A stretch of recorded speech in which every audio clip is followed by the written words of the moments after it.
Hi guys, our next lesson is customizing the Excel environment. When you first install Excel, many display parameters, options, and command features were defined. You can change many of these options and define the Excel environment to meet your needs by using the Excel option dialog box. So in order to see the Excel option dialog box, you have to click on File and then Options.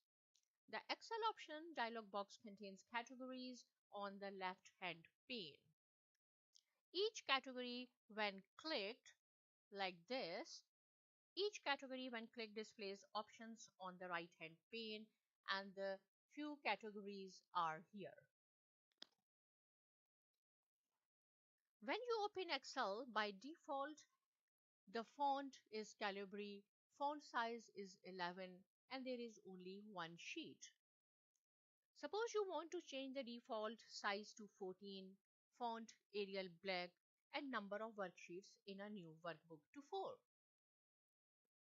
So in order to do this, again you have to go to the File and then Options and the Journal category, and here you can see use this as the default font. Open this arrow and find out what you are looking for. So we want Arial Black. Click on Arial Black.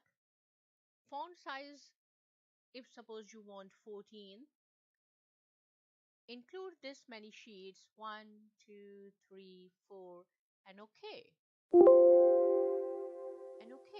And when you will see your Excel sheet, you will see the same settings: 11 font size, font is Calibri, and there is only one sheet. But if you want to see the default setting, you have to close the Excel and then you have to restart it. When you will restart Excel, you will see your desired settings. See, your font size is 14, Arial Black, and there are now 4 sheets. I hope you have enjoyed this video.